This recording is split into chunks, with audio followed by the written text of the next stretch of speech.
What's going on, Pats Nation? It's James White here, man. Another big dub for the Pats, man. 9-2. We got to beat the Jets. We can't lose to them. Looking like we might be Super Bowl contenders. And, man, let y'all know, man, Adam, those jerseys are fire. I don't know what you're talking about, man. I got mine on right now as we speak. So, shout out to the Pats, man. Big dub. Hold up, wait a minute. Let me put some Pats in it. This team won 8 in a row. Plus, James White just called our show. You got to be kidding me. He knows a thing or two about a winner. Just saying. I don't know about fashion. James, I'm glad you enjoy your jersey. Yeah, I said some things this week. That's fine. Patriots, I'll wear one too. You know where to find me. AK, this is the hottest team in the league. We're breaking it down all show long. We believe the Patriots are contenders nationally. Have people bought in yet? We're going to find out. NFL insider Adam Caplan joins the show. And the Patriots are rolling right now, but the Bruins, not so much. You guys took the game over in the second period. What changed? Was it X's and O's, execution, more determination? What was the difference? No, the problem is when you win a few games in a row, right? You sometimes get a little bit too cute. So we will talk to Conor Ryan of Boston.com to see where the Bruins go from here after their loss last night, and it all starts right now. Yeah, thank you, Luce. It does start right now. Boston has indeed entered the chat. And by the way, this football team's so hot, it's breaking the internet. The line cook tweets TreVeyon Henderson with the Hattie tonight, almost like the Pats shouldn't have been utilizing their second-round pick more often anyways. Yeah, we've been saying that around here too, Line Cook. We're with you. Look at TreVeyon go right there. Jay tweets an injured Ramondre Stevenson thinking about his role in the offense after watching a TreVeyon Hattie. Can't even roll the window down. Oh, man, it's getting a little shaky for Ramondre. Hey, Ramondre, all you have to do is not fumble the ball. Swerving tweets the best part about the Pats special uniforms is that they fixed the lettering on TreVeyon Henderson's jersey. That's right. That's a grown man right there. Fix the letters for that Big man. point letters. Welcome into the Salem 5 studios for Boston has entered the chat on what we're calling for the first time this season, a Victory Friday. Travis Thomas, Adam Caplan. How about this? Lucy! Coughlin? Lucy Burdge in the house. What I say? Kaufman? Kaufman. It's too many wins First around day working together. It's good to see it's you. too many wins. 8 wins in a row. You get all discombobulated. Trevor Thomas. Plus, Trevor Thompson here. Plus, we were all up late last night for this team. Exactly. We should be yelling and screaming right now. it. This And Patriots team Best team is in the league. 9-2. It is Best the team. best team in the league. NFL. The entire league. In mid-November. It's November 14th. Yeah. We're approaching Thanksgiving. Yeah. And your New England Patriots, with an over-under of 8.5 wins for the year, are on an 8-game winning streak. I have to shout. 8-game winning streak. How many games did this team win? 8-game winning streak. The last 2 years combined, how many? 8. And now 4. 9 right now. 9, Trav. And now they're just doing it all in a row. The best team in the Just knocking them off NFL. right now. Rejoice, celebrate. The Super Bowl. It comes through Foxborough. It does. Yes. Well, at least the AFC. Maybe not the Super Bowl. I Anyone wouldn't booked count their that out. tickets to Santa Clara I mean, we yet? might I'm as about well. to. Yeah, we might as well. What are we doing, Nesson? What are the plans? We might as well. Got to go because to listen, Media Row. Boston has entered the chat on live location. I'll tell you one thing. TreVeyon Henderson, the way he's playing, he's going to help you get there. Because, look, we talk about Drake Maye. We talk about MVP. Hell, the crowd was even chanting MVP all night. Yeah. But TreVeyon Every time Henderson, they touch the every ball. time, and rightfully so, rightfully so. Yes. But when you look at this run game with TreVeyon Henderson, as the tweet said, because we've been saying the same thing, what took so long? Now you're giving him the ball. Now you're giving him touches, and we're seeing the results. That's going to help in this quest of getting to the Super Bowl. Yeah, once they get through the opening drive of every game, then we are golden. We are soaring. Allow Get those up to first score. touchdown Because- points, field goal points. Why get do it out they of do the this, way. Lucy? I'm convinced they're doing this on purpose. They have because to. it is working for them. They have now 8. Part of the strategy. It's part of the Let strategy. them score first. 8 of their games they've done this where they've given up points on the opening drive, and 6 of them been a touchdown they've given up on the opening drive. So Yeah. as soon as they did that last night, I was like, we're good. I haven't We're done the good. This is a research. win. What's the record It's a in win. the 3 games that they did not allow opening drive This is a points? good question. It probably lost some. One and two? Probably, Yeah, it has to be. exactly. And it probably was a close, it's working for them. It's Hey, it's easy for us. Let's just make the game a little more challenging. Don't break Allow it those, if it's not. I mean, Don't fix it you're if gonna- it's not broken. I think Don't it was break the if it's first not time the working. Jets scored an opening drive touchdown Ever? since the very end of last season, too. So I mean, that's kind of the beauty of it, right? Like now this is we heard from James White, right? These are these throwback Rob Gronkowski in attendance, keeper of the light. This is your throwback Patriots dynasty era of now we are able to look at games with the Patriots and say, you know what?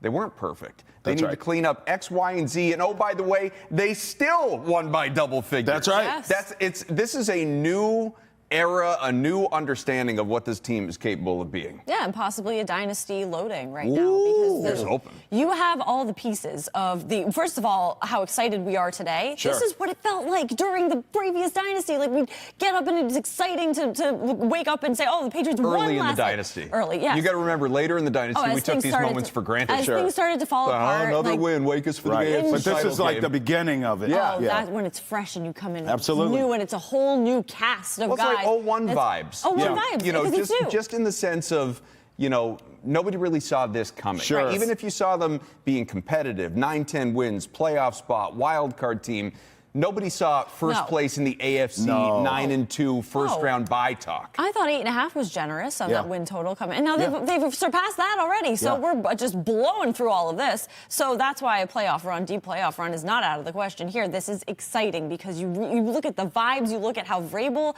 operates in the locker room with the players on the field, holding Barmore's hand. He's helping guys take turf out of their hair. He's a player's coach. He's a player's coach, and I think a little bit wants to be a player still. And perfect. Rolling around the dirt. It's great for a young team, He's though. running along with it. It's perfect for a young team because he has the energy to understand them and to understand how to communicate efficiently, and everything seems to be clicking. He can relate. 617-790-0928. Can you relate to this football team? Call us. We need to hear from James you. White can relate. James White called our show. I'm still mind blown. By the way, shout outs to Lucy, this is an homage to Will Campbell. Check out the boots. Can we get some boot cam? This is an homage to Will Campbell and that offensive line, how great they're playing. Lucy, fantastic work per usual. TreVeyon Henderson, after this game, talked about not only this big win for the Pats, but sort of the ebbs and flows of his rookie season after a hattie from him. Take a listen. Yeah, I think, it's a journey. The NFL comes with a lot of highs and lows. And so, I think the biggest thing is just the preparation going into the week. And, with the reps that we have, just trying my best to take advantage of them and, continue to try to grow and get better as a player. And so, my running backs coach, he does a good job of pushing us. Coach Vrabes, he does a good job of pushing everyone. And so, I think preparation is key. 617-790-0928. This guy last night was running between the tackles. That's the one element, and why I think, none of us really know, but that's why I think he wasn't getting the opportunities.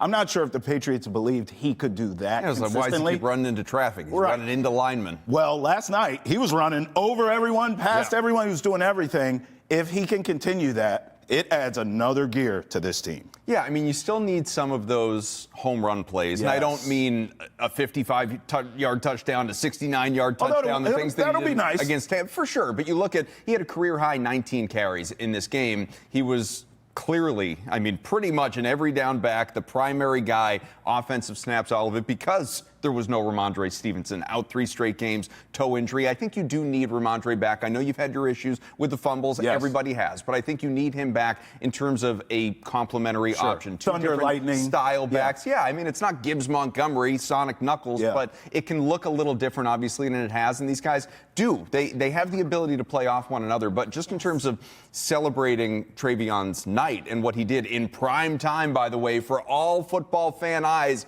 to behold, to watch. You got 3 touchdowns in that game. First time, the only other rookie for the Patriots to do that in a game, Rob Gronkowski, who's, how fittingly, after the one-day contract, he's in attendance, keeper of the light, all that stuff, so he gets to see it firsthand. So you're in elite company right there. Or even, I talk about 01 vibes. Let's throw it back to the last time, another time the Patriots fans didn't really see this coming and took the NFL by surprise. How about the, Bledsoe era in 96 and going to the Super Bowl? Well, in 95, a dude that was on that team as well, Curtis Martin. He went for very fitting. He as a rookie had 2 consecutive multiple rushing touchdown games that, again, first time this has been done since Martin. So, it's fun to be able to reflect upon these things that, hey, you remember last time this happened? And every time it ends with, oh, and by the way, the Patriots were really good. Yes. Last time they started 9-2. Like every time in Patriots history, and I think it's happened like 5 times,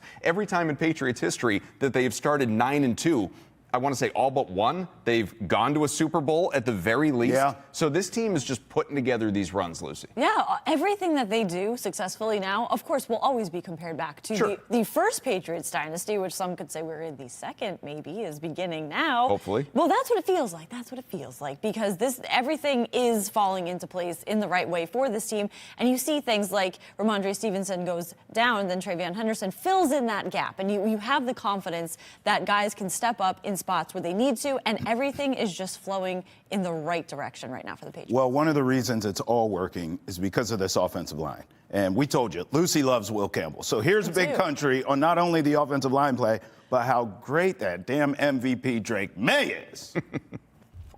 Yeah, I mean, he's playing at an elite level right now. I'm biased, but I think he's the best player in the NFL. There's no game that we're out of when we have him. All right, Luce. I mean, you hear a dude you'd meet at a barbecue. Yes, he does. Yes, he does. That's what he's going for, I think. And he could throw everyone out of the barbecue with no problem. Like, he just pancakes everyone. You guys are getting rowdy. I mean, Luce, you hear him talk there. Drake Maye, the crowd was chanting MVP every time this guy breathed last night. It is working for this team. Oh, it's working. He's a phenomenon, Drake Maye. Drake Maye. It's working right now. Whatever that means. I'm sorry, I'm old. I don't know what it means. All I know. Even Campbell came out and said it to May during his press conference. Yep. I don't get it. Well, that's how much the vibes are so high right now, because you have the online jokes and inside jokes just seeping into the actual team, and they notice this stuff. The team itself tweeting out all of these inside jokes as well. So there is a character about this team too, where they latch on to things, and that can carry. We've seen that with other teams in the city, with the Celtics, with the Red Sox, with all of that. And the Patriots have that right now, and that stuff like that happens when Are these the idiots? Yeah, the idiots. I mean, they're the Drake Mays. This is what happens. They're the DTF Patriots. They're detailed. What is it? Detailed. Wait, the toughness. Tony Romo. Yeah. Tony Romo dubbed them, and since he dubbed them, the DTF Patriots. I mean, what I had else to are you rewind. supposed to... Come again. They're detailed toughness focused, or whatever that is. So it's really, really working for them. And those are 3 words I would use to describe the Patriots. I mean, so it's really... in that order. In that order. Exactly. In typical Drake Maye fashion, though, right? After the game, he has another great game. He's closer to an MVP. The crowd's going nuts. And, of course, they ask him about it, and he just wants to give credit to his teammates. Do you start with shoot? Really? It was maybe for TreVeyon tonight. I mean, he scored 3 touchdowns. So, I think it's, our friends have, been great with, me since I got here, since I got drafted. And I think I just appreciate them for, embracing me, just trying to embrace this city and, give these fans and this team and, just myself, just leave it all out there and give them everything I got. Sounds like an MVP to me. Yeah, got an MVP level tan going on there. I saw that. What was going on there? Tan going. He was the one that said, we want to practice outside, and that's why he wanted that tan. Well, winter's coming, man. You better get used to practicing outside because you're going to have playoff games hosting in the snow, potentially. We haven't seen him in that atmosphere. No. But don't we all have confidence? Because what works in that? It's cold, it's windy, it's snowing, whatever. Detailed toughness focus. That big, strong arm. Good arm. Yeah, like he, in power theory, backs. Yes, he's asking to practice outside. Like in theory, he should be just fine in inclement weather, right? Of course, he's Drake Maye. Of course, yes. What can't he do? What can he do? Talking about the awards for a second. So right now, I'll go in reverse order. Right. Okay. You get Stephon Diggs, who is top 5 in comeback player of the year. He's not going to win it. He's not going to win it. But he's Daniel top 5. Jones is going to win it, but he's top 5. Yeah. TreVeyon Henderson suddenly is top 5 in offensive rookie of the year. Again, not going to win it. It's going to be Emeka Egbuka, but he's in the conversation, kind of. And then you have 2 favorites, Drake Maye, and I don't know why we never mentioned this. Mike Vrabel's the coach of the year favorite. Yes. And that's like, you can't place bets on this, maybe offshore, but like Elliott Wolf probably going to get like executive of the year, that kind of thing. You know what I mean? Possible. Even if it's Vrabel-ish. But you know what I mean? Vrabel should get that too. Yeah. But yeah, no, and by the way, coming into the year, if I had told you all these awards would be up for grabs, that would probably be the one that we say we could see. Vrabel, Coach of the Year. Correct. I think the rest of them, maybe TreVeyon, but the rest of them, maybe like Drake Maye MVP. We all like Drake Maye. During the year. No one saw this. Yeah. No one saw this. No. And we love Drake. Yeah. No one saw this coming. The elevation that he's taken. In fact, Jeff from the Woo called us, 617-790-0928. Good friend, Jeff. You need to call us. But Jeff called. He is so fired up for his football team, just like we are. Take a listen. Good morning, everyone. Happy Victory Friday. It's Jeff from Worcester. Another win for the Patriots. Another dominant display. Over 280 yards for Drake Maye. And TreVeyon Henderson continues to put the nail in the coffin on Ramondre Stevenson's career as a Patriot running back. It could not be a more beautiful Friday in New England because the Jets suck, the Dolphins suck, and the Bills are now shaking in their boots as the Patriots are not only running away with the AFC East, but with the AFC. The Patriots are back and living rent-free in New England, everybody. Let's go! Go, Jeff. 8 in a row. Jeff. By the way, now you get a little break. Yeah. You go to Cincy. Yeah. We're on Cincinnati. You host the Giants on a Monday night. They are a mess. And then a bye week. Oh, are you going to have 12 straight or 10 straight wins going into a bye? Yes, you are. Drake Maye is a quarterback. We talked about this the other day, running down the schedule. Yes, everything is coming up Patriots right now, and it's just it's wonderful to see. We're blessed to have it around here. Yeah. Bruins are playing better than expected. The Red Sox had a nice year. I know, obviously, money to spend. Money to spend. Yeah, talking about doing big things in the offseason, getting that 2-star power bat in the middle of the lineup. Celtics will be fine when Jason Tatum is back. Rebuilding. I'm just saying, maybe Boston, after a few-year hiatus, is coming back. City of Champions loading. That's what we're doing right here. Cue the duck boats. We're going to need them. Get the duck boats on call. Keep those gassed up because it might be parade season around here for a long time to come because there's a lot of stuff coming. Just to go back to the past for a sec, because we have not even mentioned this guy's name. We've not, because I know typically on a Victory Monday, like we're handing out game balls and all that stuff. Victory Friday, Mac Hollins. Yes. Okay, Mac Hollins. You want to talk about some of these, whether it's Vrabel, Wolf, whoever, some of these offseason additions. We all know what Diggs has been doing. Already this is 3 century mark games in terms of yardage here this year. He is leader in the room, leader on the field, veteran presence, all these things.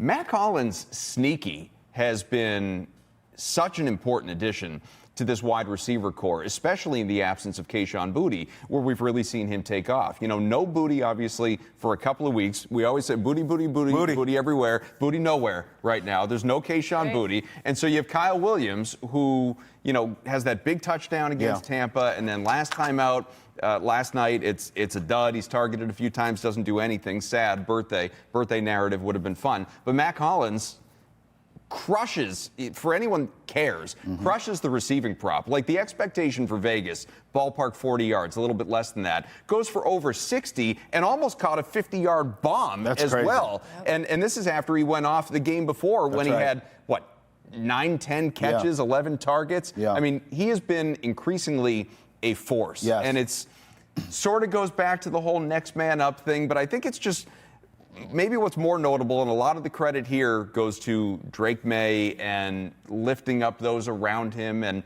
we used to give Tom Brady credit for this all the time, elevating the play of receivers because what he was capable of doing at the quarterback position. What we're seeing right now is Drake Maye doing a lot of those same things and making guys that are maybe a little less heralded. No disrespect to Mac Hollins, but he's not like this game wrecker, this force in his NFL career. He's just a big body and he's a receiver. And he's coming in and he's moving the chains. Yeah, exactly. Everyone is stepping up right now. So much so that we didn't mention this guy or that guy. Tommy DeVito is on the team, you guys. You forget because there's so many guys that deserve credit for so many things. Mac, put some shoes on, dog. I love you. But no, it's not sanitary to walk around with your bare feet out all the time. Just put some Crocs or something on, dog. 617-790-0928. Call us. Get in here. You have the hottest football team in the league. 9-2. We need to hear from you. He did the math. 9-2. +4 over the last 2, and now you've won 8 straight. I mean, welcome to arithmetic has entered the chat. Travis almost broke a hip earlier in the show. Celebrate. When we come back, what's trending in the world of sports? How does Gronk feel about this team? And remember this, Monday through Friday, 8 a.m. on NESN, 9 a.m. right here on NESN Nation. Boston has entered the chat. Roll with us. We'll be right back. New England!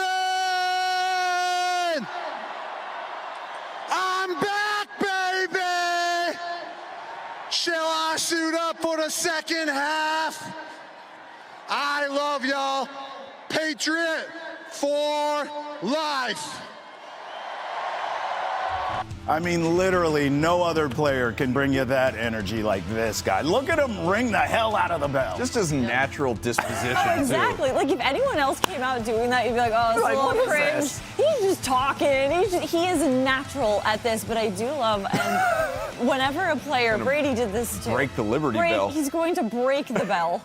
It's Not on my best day am I spike the bell, Gronk. He's just walking energy. I love when he's like, oh, I'm a Patriot for life. You did go to the Buccaneers, so, I mean. And won a Super Bowl, Brady. Brady did the same thing. Patriot for life. Okay, but you did go. You did betray us. But now look at him. Look, he's wearing the Jet jacket. He's sick. He's spiking. I love it. Love it. Spiking the Jets guitar. It's beautiful. He is a Patriot for life. You know, we were actually talking in break about being authentic, right? Yeah. There's no more authentic person in the world authentic. than Rob Gronkowski. Is it You not? can't fake that. You cannot. That cannot be an act. That dude is unbelievable. He's also literally the GOAT tight end. Yes? Yeah. He's got that too. He's got the golden retriever personality, and then he's actually talented as well. So. You remember when Bill Belichick wanted to trade him to, what was it, Detroit? The Lions, and yeah. he's like, I will retire. Yes. I don't blame him. And so he did. Because it wasn't this Detroit. It was not this Lions. This Lions, he would have. Okay, spaghetti. yeah, all right. I could be talked into playing Was Bill just doing that? Was Bill just doing that, or was that a thing? Belichick. Well, that was just Bill being a jerk. I don't know. That wasn't a thing, was it? I think it was. No, it was a thing. Wow. Yeah, it was a thing. He was ready to do it, and Gronk was no, Yeah. I won't go. I will not report. We ignored a lot of red flags from Belichick, huh? Well, There's a lot of red those flags are in coming to hindsight. light now, yeah. There's I mean, Winning covers a lot of stuff. Winning Yeah, Exactly. it does. I mean, that's true across sports, franchises, whatever. It is the ultimate Band-Aid. And look at how the Patriots are doing right now. And, and the head coach is not Bill Belichick, so That's right. it's possible to do it without him. I will say this, though, because we talked about how this football team is fun. It's really cool to have Gronk be a part of that fabric. Yes. Right? Because yes. it's even there, he's like, you want me to suit up in the second half? Yes, I'd love Yeah, we love that. it, actually. Because I think he works with this team. So Right. WWE. It is. They could put him in. Patriots fans. Yeah, Gronk right now, red zone package, touchdown. Yeah, two-day contract. Yes. Just covers everything. Yeah. I mean, technically, yeah. I mean, I don't need you for a whole game. I don't need. No, look, if the man weren't, and I say this respectfully, Yes. obviously, if he weren't like football brittle at this point, then he could still be playing. Yeah. Injuries Symbolically. absolutely ended that career. I mean, he knows it. Everybody knows Yes. it. It's not like I'm not breaking news here, but yeah, I mean, you look. The guy is an Adonis. He is. Like he's a physical force. as swole as anybody that you will see. Yeah. He could absolutely still be out there on the field if his body agreed with it. Sure. For 3 plays. That's what I'm saying. Yeah. You get He could down do by the end zone and call something for Gronk. Basically, what he just did there is that he Yes. spiked a football. That's all he had to do. By the way, TreVeyon Spike. I feel the same thing about Tom Brady. I feel like Brady could get out there and sling it. Yeah, no, he knows he can. Not for the Patriots. Yeah, Drake's look, got this. I don't think he would do that either. I would have taken Brady over, Cam Newton and Mac Jones Yes. and Bailey Zappi. Yes. I won't take. Same. I won't take. How old's Brady at this point? 40. Probably 46. I mean, who knows, 'cause, 46. well, He's older than me, whatever he is. So a couple of years anyway. He's a vampire. 200 years old because Yeah. he could have cloned himself a long time Yeah, ago. So we don't know. great point. We don't know And actually how old Tom weird, Brady he's is. starting to look younger by Exactly. the year. He's He's fountain of youth. This is- aging backwards. He's Benjamin Button. He's Benjamin Button. This is why you love this Button. show. I wouldn't take Tom Button. It's like Tom Button. Ace Ventura. I wouldn't take Tom Brady over Drake Maye, No. but in truth, like I would take Tom Brady over at least 10 NFL quarterbacks that's today. a real thing. Russell Wilson, Jameis. Ask the Giants if they would take Tom right now. Joe Flacco, Aaron Rodgers, these guys are 40 and they're still playing. I know Brady's got a few more years, but I bet he'd be equally as good as those two. Absolutely. We will see in the Fanatics flag football thing he's doing. So. No, that's right. We will not. We will see. I can't wait. Because no one will be able to touch him. Watching that? No one will be able to touch him. All right, I pulled your flag, Tom. I got you. 617-790-0928. In other news, did you see the NFL owners are fed up with these annual report cards? Check this out. NFL owners have filed a grievance against the NFLPA to stop the annual report cards. This moron, Jets owner Woody Johnson, called them totally bogus and was the one behind it. Johnson, of course, received an F grade from his players last year. Of course he wants it to stop. Yeah. Because he's getting brutalized because his franchise sucks. CJ tweets, of course he wants to. This is a man that passed on a player because his Madden rating wasn't high enough. That's facts. Yeah. That really happened. He's not going to call this bogus if he's getting an A. That's right. What are we doing? That's right. Oh, the game isn't fair because I'm not winning. That's right. That's basically and he's not going to get an A because, Jets and all. Right. I mean, we can't bring this up and not mention that, like, the Patriots have been at the bottom of this list as well. Sure, but they're not calling it bogus. They're like, we're going to improve. We're not talking about that. 31st out of 32 well, in this the is NFL about the Jets. on the survey. Well, they got an F. What, an F in, like, family room? Well, so I looked it up that. earlier. The NFLPA report card for 2025, it is posted online. Yes. About 1,700 players weighed in. Wow. Patriots got a C or worse for treatment of families, food and dining area, locker room, training staff, weight room, team travel, not great, ownership.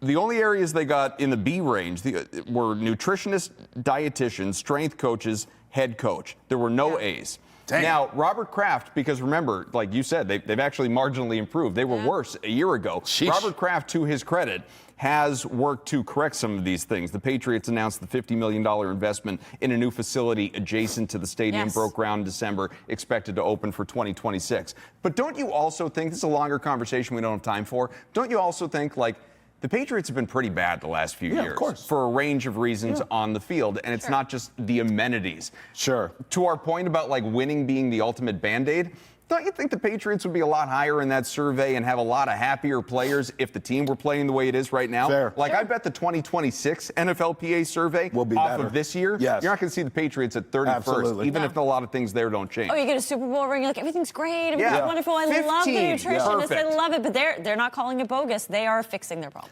No matter what the grades are, you can always say, at least we ain't the Jets. The ambassador, Woody Johnson. Bogus! More next. Stay with us. Welcome back into Boston has entered the chat. We have talked a lot of Patriots this morning. We will pivot now to the Bruins, who might not be winning at the pace the Patriots are. Almost. They were. They were 7-7. Yes, but they did lose. The Patriots won last night. And we now are going to welcome in Conor Ryan of Boston.com to talk about the Bruins, maybe where they go from this loss, which is the opposite of what the Patriots did last night. Conor, how are you this morning? Thank you for joining us. You were at the Patriots game last night. Were you not? I was, yes. Okay, fantastic. Right. So I'm going to start with a question about that game.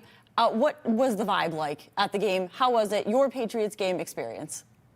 Yeah, I mean, it sure feels like what Gillette Stadium was a few years ago, right? I feel like the swagger is back for Patriots fans now, where it almost feels like, listen, it's tough for the Patriots where you have a quick turnaround. You only have a couple of days off after that win against Tampa. So you're expecting a little bit of a tough matchup, a sloppy game on Thursday Night Football. I feel like Patriots fans are disappointed it wasn't like 45-3. Like, you're almost expecting now this team to wipe the floor against, especially a team like the Jets. So it does feel like it was Patriots games of yesteryear as far as I think the enthusiasm, the buy-in from the fans, which is very encouraging to see. Conor, I know we're going to talk Bruins with you, but I have to ask you, do you believe in this Patriots team? I mean, brother, this is the best team in the league right now. Are you feeling like super about the Patriots? I mean, I feel like everyone who's been asked about the Patriots has always had those, you're exercising as much caution as you can as far as, looking at the schedule, looking at how this team is, setting reasonable expectations for a team that's really exceeded expectations. I can't see a situation here where you can just outright say this team couldn't go on a run, couldn't go to the Super Bowl in a wide open AFC, right?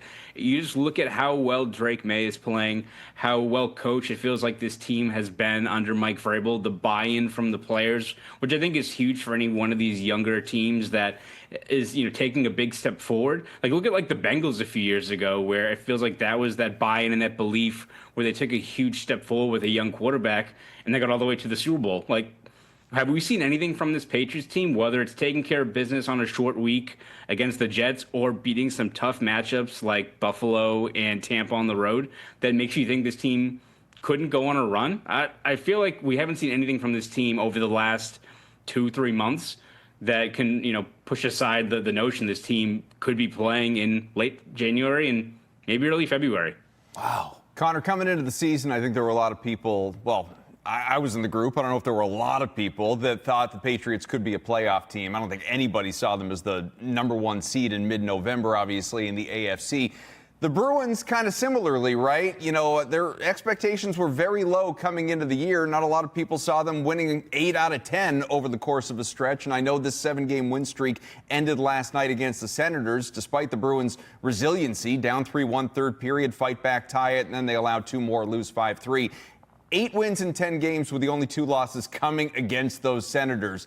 What is it about this team? Do they have the Bees' number? Is it a bad matchup? What do you see there?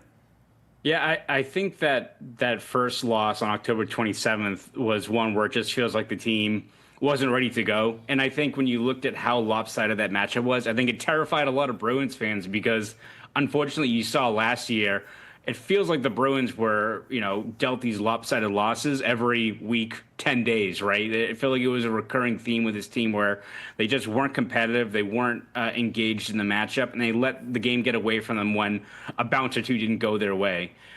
It does feel like when you look at how the Bruins are playing this year, and I think you see that buy-in under Marco Sturm, it almost feels like that matchup was kind of a one-off, right? I think every team over the span of 82 games has those tough matchups where the legs aren't ready, they're not ready to go, and they kind of let go of the rope and let things get away from them. So you hope for the Bruins' sake that's maybe just an outlier this year, because to your point, even in these losses, with even this game last night, they've been kind of competitive. They haven't really rolled over in these matchups. They fought back. It's a frustrating loss last night just because they were able to come back, tie it, and they kind of let go of the rope and had some critical mistakes down the stretch. They weren't able to get a point out of it. If there's one thing I think has been frustrating with this team is not getting those extra point or two in the standings here and there. Like, even when you look at that 6-game losing streak, you've got that late loss to Florida where they give up a goal with under a minute to go. You got that 7-5 loss to Anaheim where you could have at least forced overtime. So there have been stretches where this team, whether it's just a lapse to an execution, just can't push the game into overtime and at least get a loser point out of some of these matchups. But I think when you look at the span of this streak where they've won 8 out of 10 games, it kind of harkens back to the Patriots players, kind of an unproven group buying into under Mike Vrabel's system. I think you're starting to see something a little bit similar as far as the Bruins knowing what their identity has to be under Marco Sturm and kind of executing that. And this is a group that doesn't maybe have the outright skill to outscore their mistakes or to hang consistently with some of the more elite teams in the NHL, but based on what Marco Sturm has preached as far as how this team needs to play, being tough in their own end, being resilient, if you follow that script and that template most nights, the Bruins are going to be a hard out, and that's going to make them a team that, even if maybe they're not one of the true elite teams in the NHL this year, they're going to hang around, they're going to be competitive, and they're going to pile on points, you hope, as the season goes on. Well, one spark for the Bruins so far has been Morgan Geekie, who has been dominant in scoring. And even Pastrnak said that he has everything to score 50 goals this season. Do you think that this is sustainable for Morgan Geekie to keep scoring at this pace? Do you think he will make it to 50 goals this season? Morgan Geekie, in looking at his production, is almost kind of like that conversation reminds me of the Patriots right now, as far as like, could this team go on a deep run? Because have we seen anything over the last couple months that dispels that notion? Like, I haven't seen it. If you were to ask me before the year if he was going to score 33 goals again, I think you put up the realistic expectations of, you look at his shooting percentage last year, he could be a guy that, is a top 6 player, could give you 25 goals consistently, but he's still on that pace for 50 goals this year, and it feels like where his shot has been, he can still do that. You see how effective he is with that shot. I think he's feeling more confident. He's not deferring to his line mates, which I think you saw a little bit last year.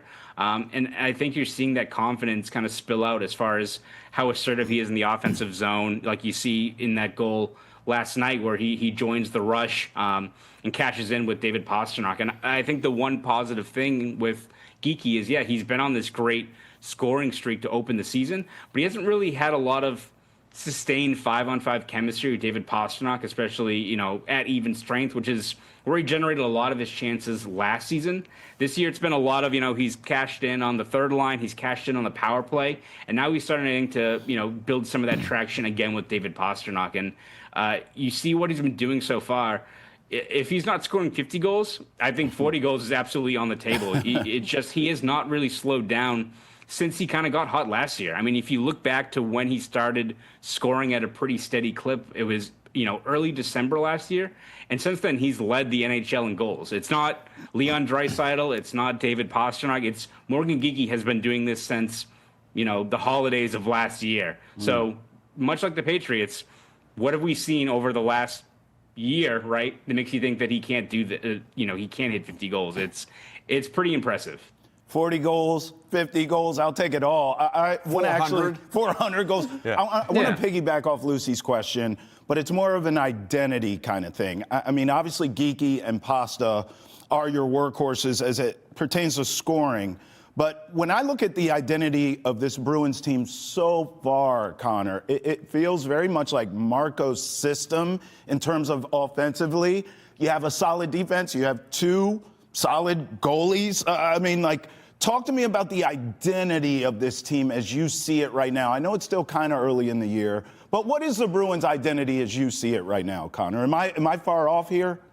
No, I think, the good thing with Marco Sturm is, even going back to when he was first named head coach, going through the summer, going through training camp, he's been pretty transparent and candid about what this team has to do to be competitive and what this team's shortcomings are going to be. And listen, they're a top 10 team right now in the NHL as far as goals scored.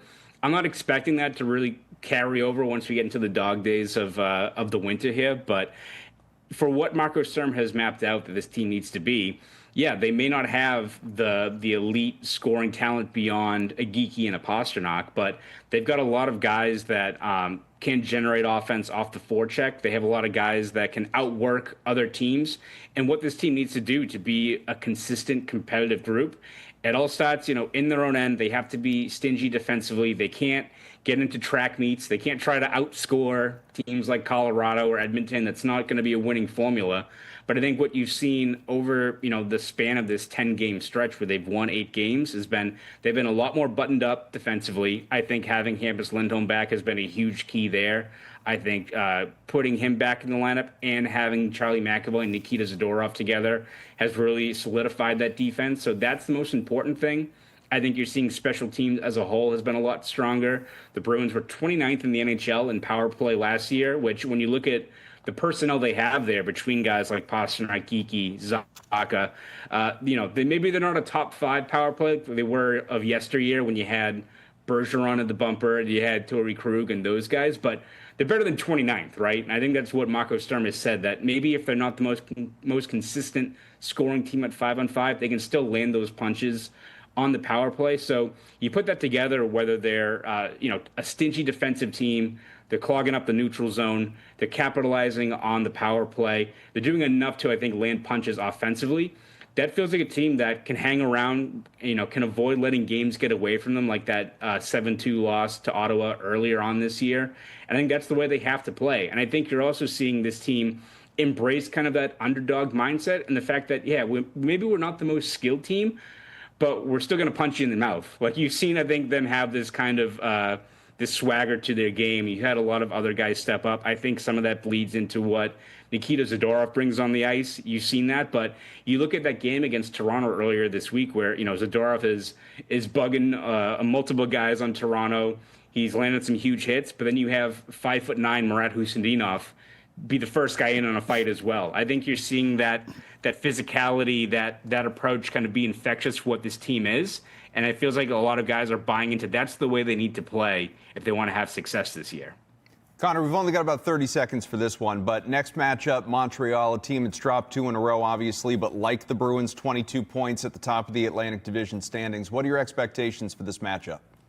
Yeah, it's going to be a great matchup, right? It's a good thing for the NHL when both Montreal and Boston are pretty compelling teams these days. And Montreal's got all the talent. They've got a lot of skill, but coming off a 7-0 loss to Dallas, they do have some faults defensively, especially in net. So if the Bruins are trying to get a get-right game and want to get back to their strengths, if they can button things up and come away with a win, that's a good way to get back on track in what is going to be a very, very loud Bell Center on Saturday.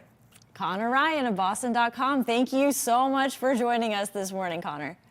Great. Thanks for having me. Thank you. Coming up, we will talk to Adam Caplan, NFL insider, about the Patriots and the role that they are on right now to perhaps the Super Bowl. More Super Bowl. Victory Friday, guys. Stay right here for Boston Has Entered the Chat. We'll be right back.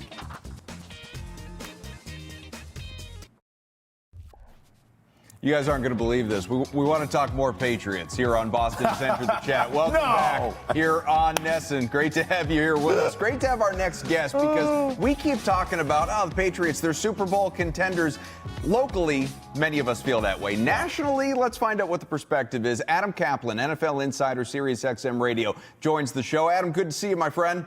Adam, good to see you. Yeah, I didn't think we'd be talking about the 9-2 Patriots, best record in the National Football League. I want to go off week of what, 11. Yeah, I want to go off of that. Best record in the NFL at 9-2. Now, Bill Parcells, as you know, famously said, "You are what your record says you are." Is this the best team in the NFL? Well, now I know some people are going to point to the strength of victory. Who did they beat? When did they beat them? But to me, guys, the litmus test was 2 weeks ago at Tampa. I didn't think they'd win that game. They won it. They came back and took the game and took control of it. Very, very important. And the other thing, Adam, about a first year with Vrabel here, I cannot believe that they're 5-0 on the road. There's so much about this Patriots team you could not know, and that's another part of it, that they're road warriors. And now, are they the best team in the National Football League? This is the most wide open, I could tell you, and this is my 27th year covering the NFL. I don't remember it being this wide open where if you just get in the playoffs, you probably can make a run. That's how wide open There's no juggernaut. That's right. No, there's not. Correct. Right. Yeah, that's what it feels like. And a lot of people here are really hyped up about the fact that we could be witnessing the start of another dynasty. Do you think that's what we're seeing right now? Do the national people nationally agree Are people with living that? in fear of that across the country? Do they say the Patriots can't keep getting away with this? Lucy, the issue is this. The roster isn't great. They've probably overachieved, if we're being honest here. This is the way the league looks at it. Yeah. The hope was that the over-under win total from the bookmakers was 8.5, and it's Vrabel. You saw what Jim Harbaugh did last year with the Chargers. Not a great roster, but they overachieved. The thought was here maybe they get 8 or 9 wins. Drake Maye did show some promise, and obviously he's taken a big jump. We can talk about him later. But there's no way you could see this. No, to answer your question, no. See, first of all, you're talking about Brady and Belichick, and we could argue about how great Belichick was as a head coach, but Brady was obviously great, arguably the best quarterback in NFL history. But Drake Maye is very early here. But what you love is it's not a great roster. Elliott Wolf probably knows this. They're better than anyone could have thought around the league. And you just build off that because you've got the quarterback, guys. When you have the quarterback, you just build around him. It's not easy, but it's easier. No doubt. I want to go back to something you said earlier because I keyed in on it and I started taking notes immediately. You said the AFC's wide open.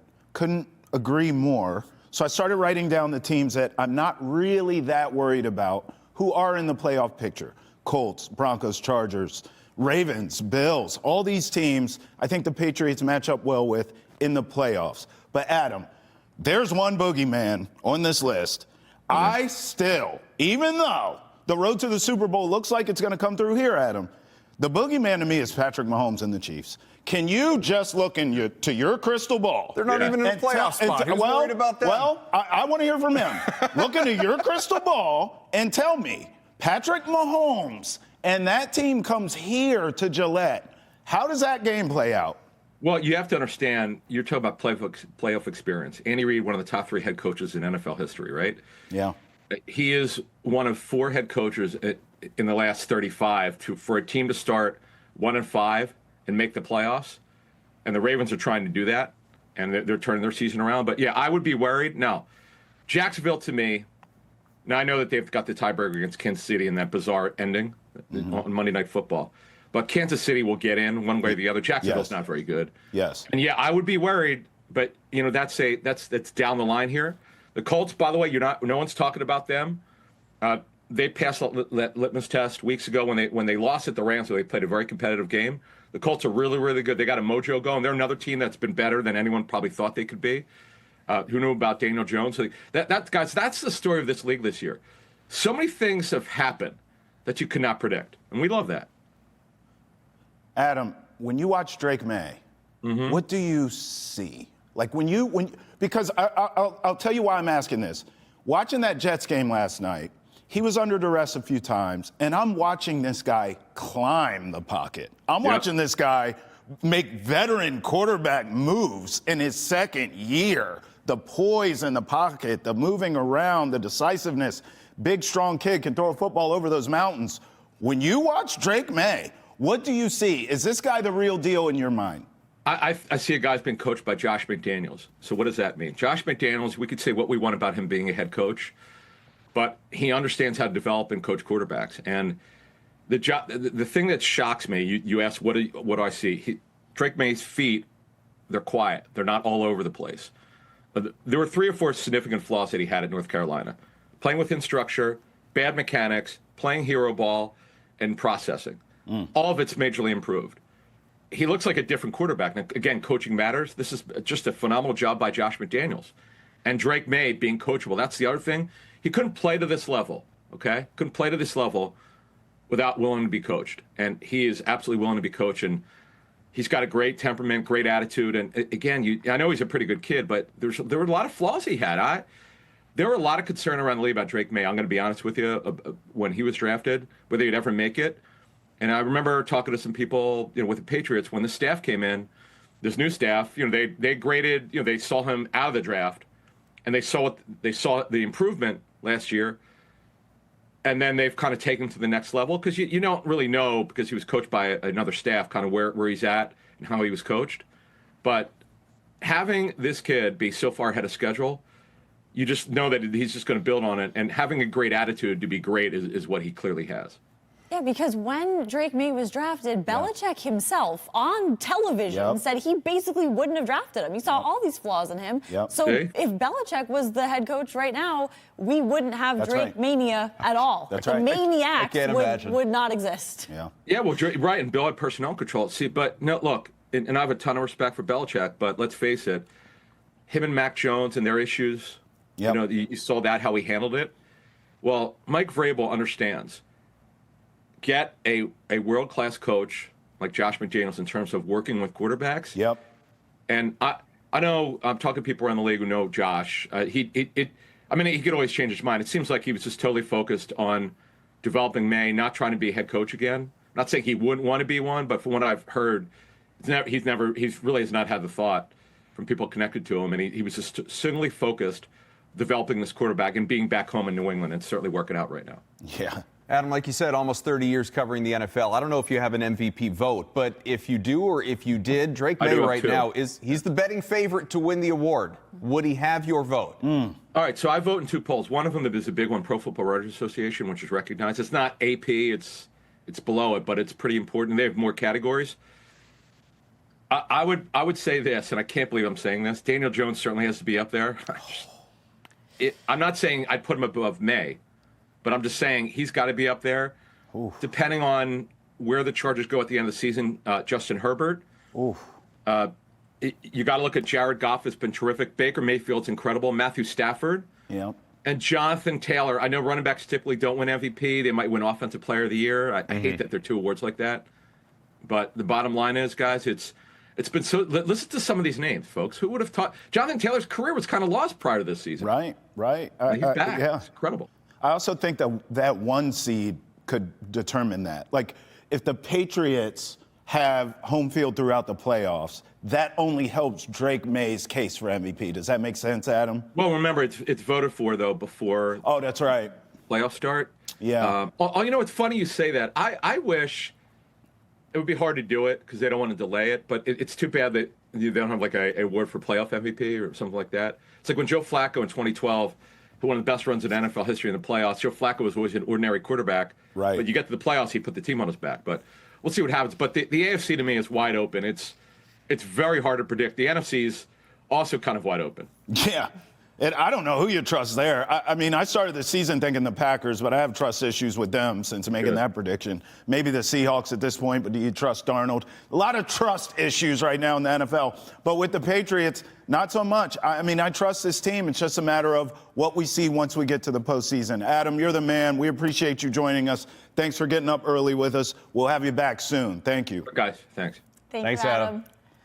Yeah, make sure you get the latest up-to-date live Boston sports headlines along with your daily dose of trending sports and social topics every weekday on Boston Has Entered the Chat. Of course, that comes your way live 8 a.m. on Nesson, 8 to 9, and then right after Nesson Nation from 9 to 10, which, by the way, is what we're going to do today. We're going there now. Yeah, if you're tired of Patriots talk, maybe don't follow us there. There's going to be a lot more of it. No one's tired of that. How could you be tired of Patriots talk? Started with it. It's nice. It's refreshing, guys, to hear, obviously. The national perspective is taking notice. Doesn't feel like haters. The haters are out again, and they can thrive, and we can look down upon them and say, you wish you had the Patriots team we have. You could tell, like, everybody's a little, I want to say wishy-washy nationally. They notice the Patriots, but it's like, I don't know if we believe. Shut up. We believe. This team's real deal. Believe in this the team. words of Lucy, shut up. We believe. Shut up, everybody out there. No, this group, it's just fun. Yeah, it's fun to watch. And now you go to Cincinnati, what should be a tough game, and obviously we have all next week to preview that. The Patriots, they get their mini bye. Mike Vrabel, I'm sure you guys caught this post game, said one of his favorite parts of last night's win was now I don't have to see anybody before Monday. Yeah, he did. He's like, I'm going to take some time. Enjoy the weekend. But I'm going to take some time off. Coach needs a break, too. You know, Robert Spillane said they're going to be in the building, hanging out, getting their treatments. This is the thing. When a team is winning, when a team is successful, they don't want to leave. That's right. Pile in. Let's hang out for the weekend. Again, check us out every Monday through Friday right here on Boston Has Entered the Chat. Nesson and Nesson Nation. We go to Nesson Nation right now. Woo!